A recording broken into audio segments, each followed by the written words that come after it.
IBN 7 हौसला है। देश दिन भर के लिए हमारे संवाददाता इस वक्त हमारे साथ जुड़ रहे हैं, कुछ हमारे साथ हैं। आपको नेपाल में सार्क सम्मेलन के लिए पहुंचे प्रधानमंत्री मोदी के दौरे के पल पल का हाल भी बताएंगे। ये जानकारी हमें देंगे जनक दवे, जो थोड़ी देर में हमारे साथ जुड़ने वाले हैं। इनके अलावा श्रीनगर से जुड़ेंगे नसीर अहमद, दिल्ली से हमारे साथ होंगे अरुण कुमार सिंह और मुंबई से निशात शमसी। साथ ही पुनीत त्रिपाठी भी हमारे साथ जुड़ेंगे। नेपाल में सार्क शिखर सम्मेलन की आज औपचारिक शुरुआत हो रही है और इसके लिए सीधे चलते हैं जनक दवे के पास। जी जनक।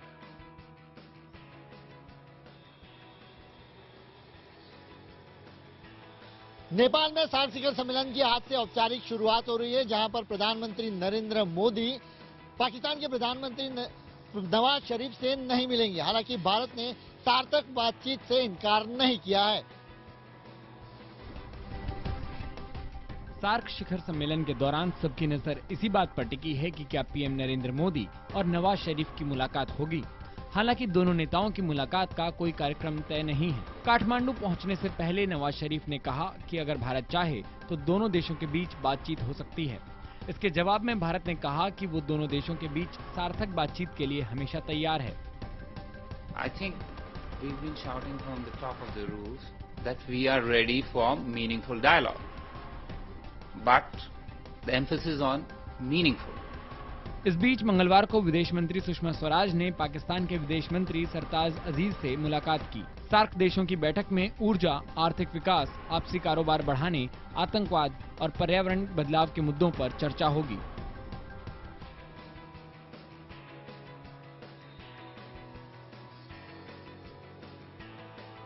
नेपाल में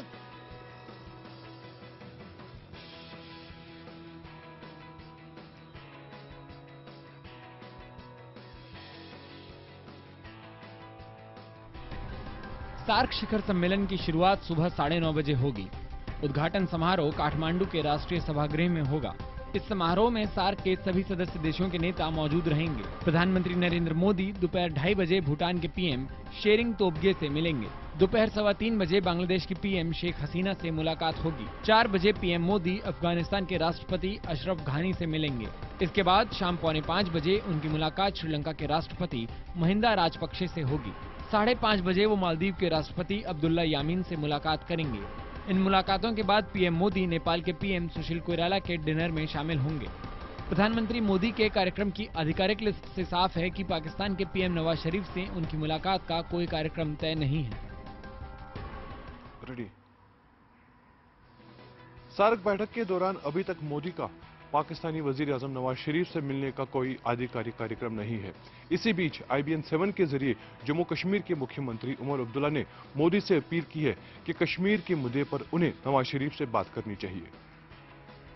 जम्मू कश्मीर रियासत ऐसी रियासत है जहां पे पाकिस्तान और हिंदुस्तान के रिश्तों का सीधा सीधा असर जम्मू कश्मीर पर पड़ता है। दोनों मुल्कों के दरमियान ताल्लुकात बेहतर हों, उसका फ़ायदा हमें होता है। दोनों मुल्कों के दरमियान ताल्लुकात बिगड़ जाएं, उसका भी खमियाजा हम भुगतते हैं। अब सीज़ फायर वायलेशन हो तो उसका खमियाजा इस मुल्क के किसी भी और रियासत पर नहीं है। सरहद तो राजस्थान में भी है, गुजरात में भी है, पंजाब में भी है, लेकिन अगर सीज़ फायर वायलेशन होता है तो सिर्फ जम्मू कश्मीर में होता है, और अगर आतंकवाद होता है तो सिर्फ जम्मू कश्मीर में होता है। अगर बातचीत का सिलसिला टूट जाता है तो सबसे ज्यादा उसका असर जम्मू कश्मीर पर पड़ता है। रहता है तब भी तो उल्लंघन होता है। इतना नहीं। हम अगर इस जम्मू कश्मीर के मसले के हल के करीब अगर कभी आए तो वो तब आए जब पहले वाजपेयी साहब और मुशर्रफ साहब एक दूसरे के साथ बात कर रहे थे, और उसके बाद जब डॉक्टर मनमोहन सिंह साहब और मुशर्रफ साहब एक दूसरे के साथ बात कर रहे थे। बातचीत के जरिए ही ये मसला हल होगा। हमने और कौन से तरीके नहीं अपनाए। बिना किसी हिंसा के जम्मू कश्मीर में चुनाव का पहला चरण रिकॉर्ड तोड़ 71% मतदान के साथ निमट गया। अलगाववादियों को करारा जवाब देते हुए रिकॉर्ड तोड़ ठंड के बावजूद 15 निर्वाचन क्षेत्रों में लोगों ने बढ़ चढ़कर इस वोटिंग में हिस्सा लिया। जम्मू कश्मीर में चुनाव को लेकर ऐसा उत्साह कई लोगों ने पहली बार देखा होगा। मतदान केंद्र के बाहर लंबी लंबी कतारें, धैर्य से अपनी बारी का इंतजार करते युवा, बुजुर्ग और महिलाएं। और कई जगहों पर बुजुर्गों को मतदान केंद्र तक पहुंचाने में मदद करते सुरक्षा बल के जवान। लोकतंत्र के उत्सव की इससे बेहतर तस्वीर और क्या हो सकती है। हाँ सर, मैंने आज जिंदगी में पहली बार वोट डाला है। मैं बहुत ही खुश हूँ क्योंकि मैंने आज पहली बार वोट डाला है। हम वोट इसलिए देंगे ताकि हमारा मसला हल हो जाए, बेरोजगारी का मसला हल हो जाए। ये सबसे बड़ा मसला है यहाँ का, बेरोजगार यहाँ पे बहुत है, इनका मसला हल होना चाहिए, तमीर तरक्की होनी चाहिए। कड़ाके की ठंड, आतंकवादियों के हमले के अंदेशे और अलगाववादियों के बहिष्कार के ऐलान के बावजूद मतदाताओं का जोश काबिले तारीफ रहा। इसमें कोई शक नहीं कि जम्मू कश्मीर में लोकतंत्र की मजबूती नई सुबह का संदेश दे रही है। पहले चरण के मतदान की गूंज दूसरे चरणों में भी सुनाई पड़ेगी, ये तय है। जम्मू कश्मीर चुनाव तो शांतिपूर्ण तरीके से निमट गए, मगर मनोरंजन के मोर्चे पर अभी भी घाटी संघर्ष कर रही है। पिछले 2 दशक से घाटी के सभी सिनेमा हॉल बंद पड़े हैं। कश्मीर पर आधारित बॉलीवुड फिल्म हैदर, जो कि इस साल की सबसे बड़ी फिल्मों में से एक है, उसे देखने से कश्मीरी ही महरूम रह गए।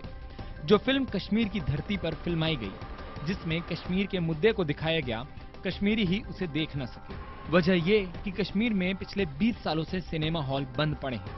आतंकियों ने श्रीनगर में 1990 में 6 सिनेमा हॉल जबरदस्ती बंद कराए थे। आतंकियों के डर से अब तक घाटी के सिनेमा हॉल बंद पड़े हैं। घाटी के सिनेमा हॉल शिराज में आखिरी फिल्म जो देखी गई थी वो थी कयामत से कयामत तक। आतंकियों के हमले के बाद सिनेमा हॉल मालिकों ने हॉल बंद कर दिया। मालिकों में आतंकियों का इतना डर है कि वो कैमरे के सामने भी नहीं आना चाहते। यहाँ तो नाव थिएटर है, नाव से कोई नहीं चलता है, सारा बंद है। सूबे की राजनीतिक पार्टियां घाटी में पर्यटन के बढ़ावे के लिए फिल्मों की शूटिंग पर छूट देने की बात तो करती हैं, लेकिन अब तक घाटी के सिनेमा हॉल शुरू नहीं हो पाए हैं। घाटी के लोगों को अब इंतजार है तो इस बात का कि जल्द ही यहाँ के सिनेमा घरों की खोई रौनक लौट सके। आगे की खबरों के लिए चलते हैं मेरे सहयोगी और उनके पास। संसद में आज काले धन के मुद्दे पर चर्चा हो सकती है। मंगलवार को संसद के दोनों सदनों में विपक्ष ने इस मुद्दे पर जमकर हंगामा मचाया था। विपक्ष सवाल उठा रहा है कि मोदी सरकार के उस वायदे का क्या हुआ जिसमें उसने काला धन वापस लाने के लिए 100 दिन की डेडलाइन रखी थी। मंगलवार को लोकसभा में टीएमसी के सांसदों ने काली छतरी खोलकर विरोध दर्ज कराया। सदन की कार्यवाही शुरू होते ही ममता के सांसद वेल तक पहुंचकर नारेबाजी करने लगे। इसमें उनका साथ कांग्रेस, जेडीयू और समाजवादी पार्टी ने दिया। विपक्ष ने आरोप लगाया कि सरकार काले धन पर कार्रवाई से बच रही है। जे 100 दिन में काला धन वापस लाएगा। काला धन क्या किया? कुछ वापस आया? कुछ नहीं आया। ये बिलियन डॉलर ये जो एडवर्टाइजिंग कैंपेन में ये लोग बीजेपी वालों ने खर्च करता है वो कहां से आता है? तो सरकार जो वादा किया था वो वादा अभी पूरा नहीं किया। तो ये काला पैसा के लिए सीरियस नहीं है। चर्चा से नहीं होगा, एक्शन चाहिए। सरकार की ओर से सुलह की कोशिशें हुई। साफ किया गया कि अगर स्पीकर चाहे तो काले धन पर सरकार सदन में चर्चा के लिए तैयार है। जब सदन में इश्यू उठाया ये एडजस्टमेंट मोशन के लिए, उस समय भी मैं खड़े होकर पार्लियामेंट अफेयर्स मंत्री के नाते मैंने पोलाइटली कह दिया सदन को, हम तैयार है बहस के लिए। मगर दुर्भाग्यपूर्ण विषय है, हम कहने के बाद भी वो लोग संतुष्ट नहीं हुआ। उनको मांग क्या है हमको समझ में नहीं आया। संसद सूत्रों के मुताबिक नायडू ने विपक्षी दलों को भरोसा दिया है कि काले धन पर चर्चा के दौरान उन्हें तय वक्त से ज्यादा देने में भी कोई दिक्कत नहीं है। रिजर्व बैंक ऑफ इंडिया के गवर्नर रघुराम राजन ने कहा है कि विदेशी बैंकों में भारतीयों का कितना काला धन जमा है इस बारे में कोई नहीं जानता।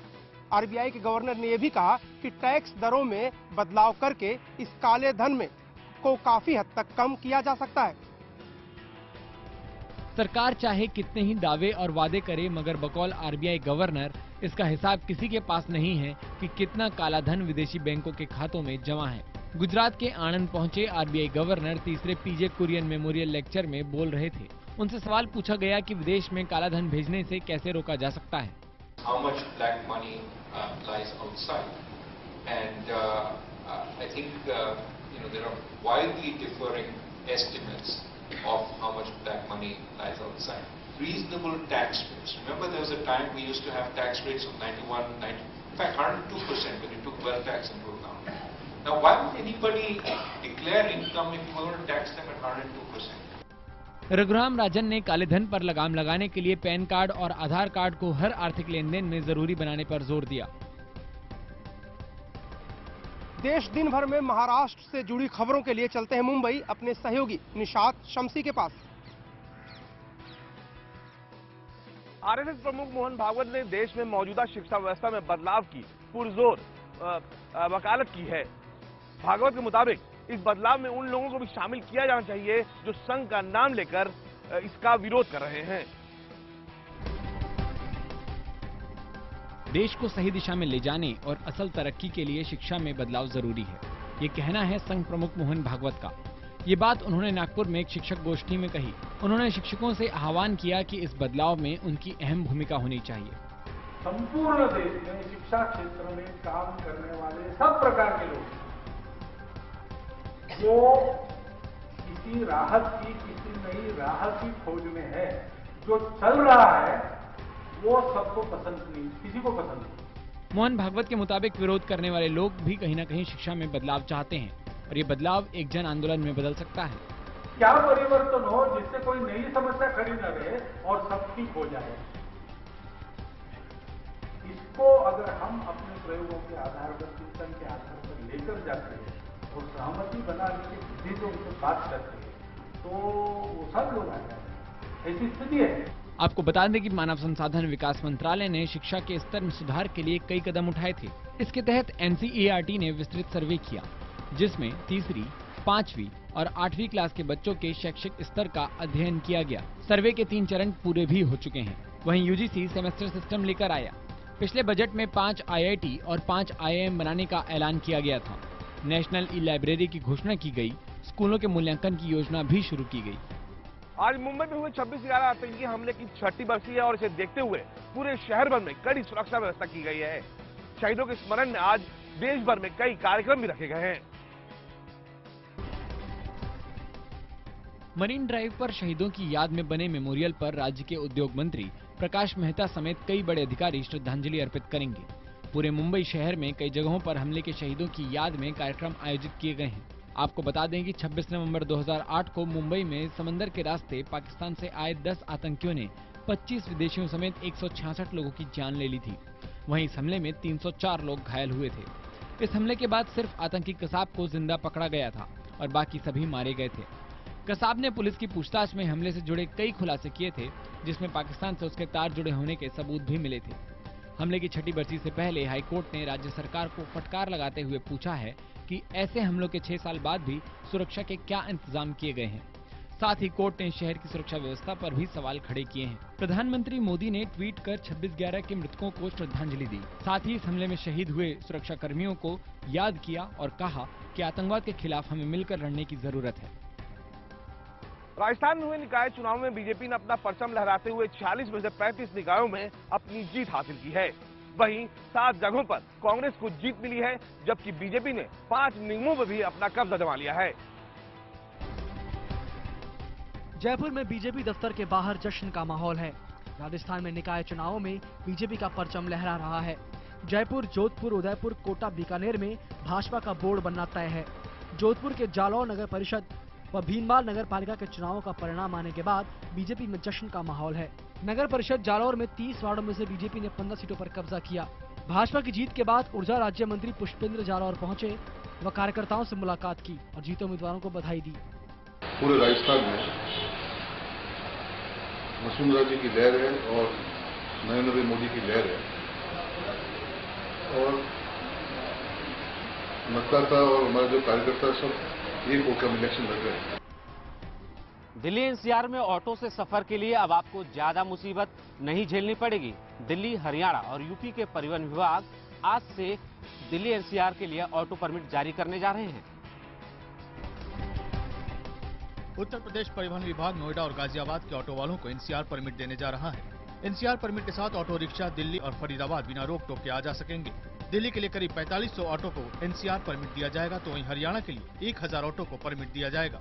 परिवहन विभाग का कहना है कि एनसीआर परमिट वाले ऑटो की अलग से पहचान हो सके, इसके लिए इनके रंग में भी थोड़ा परिवर्तन किया जाएगा, लेकिन किराया कितना होगा वो अभी तय नहीं है। आज नोटिफिकेशन आ जाएगा पब्लिक के लिए, मतलब आज आम जनता को विज्ञप्ति दी जाएगी बाकायदा और उसके बाद परमिट उठाने वाला काम शुरू होगा, जो कि मेन वो है। इस फैसले के बाद सालों से चल रही लोगों की मांग पूरी हुई है। लोगों के साथ साथ ऑटो वाले भी इस फैसले से खुश हैं। डीडीए ने दिल्ली में 25,000 खुशकिस्मत लोगों को अपने आशियाने का तोहफा दे दिया है। मंगलवार को डीडीए ने ड्रॉ के जरिए आवासीय योजना के विजेताओं के नाम का ऐलान किया। डीडीए के ड्रॉ में 1 घंटा 45 मिनट लगा। पूरी प्रक्रिया के बाद 5 बजे तक सभी विजेताओं के नाम वेबसाइट पर अपलोड कर दिए गए। पहली बार ड्रॉ की पूरी प्रक्रिया पर हाईकोर्ट के रिटायर्ड जज की निगरानी में पूरा काम किया गया। इस बार घर लेने की पूरी प्रक्रिया ऑनलाइन होगी। जिनके नाम फ्लैट नहीं निकला है, उनके पैसे 1 महीने के भीतर उनके खाते में वापस आ जाएंगे। ड्रॉ में जिन लोगों के नाम नहीं आए, उन्होंने हंगामा भी किया, लेकिन जिन लोगों को फ्लैट मिले हैं, उन्होंने खुशी जाहिर की। ऑब्वियसली 4 महीने दिल्ली में आए हुए हैं, 4 महीने के अंदर अंदर मकान मिल गया अपन को। क्या इससे बड़ी खुशी की क्या बात होगी, घर का मकान मिल गया। जी मैंने फर्स्ट टाइम भरा था। LIG फ्लैट्स के लिए मैंने ज़्यादा प्रेफरेंस दी थी, तो मेरा रोहिणी में LIG फ्लैट निकला है डीडीए का अपना, और काफ़ी सालों से ट्राई कर रहे हैं, बट इस बार देखिए चांस लग गया है, तो बिल्कुल खुशी है पूरी। हरियाणा के हिसार कोर्ट ने रामपाल की पुलिस रिमांड 6 दिनों के लिए बढ़ा दी है। पुलिस का कहना है कि रामपाल के और रिश्तेदारों से पूछताछ करनी है, साथ ही ये भी पता लगाना है कि आश्रम में इतने हथियार कहां से आए। पुलिस ने बताया कि रामपाल के आश्रम से भारी मात्रा में फर्जी आई कार्ड्स मिले हैं। ये पहचान पत्र पत्रकारों के नाम पर बने हैं। इसके अलावा फर्जी पैन कार्ड भी मिले हैं। रामपाल के आश्रम की तलाशी में लगातार नई नई बातें सामने आ रही हैं। उसके आश्रम में भारी मात्रा में हथियार मिल चुके हैं। पुलिस अब इन हथियारों के बारे में पूरी पड़ताल करना चाहती है। इसी आधार पर पुलिस ने अदालत से रामपाल की रिमांड की मांग की, जिसे अदालत ने मंजूर कर लिया।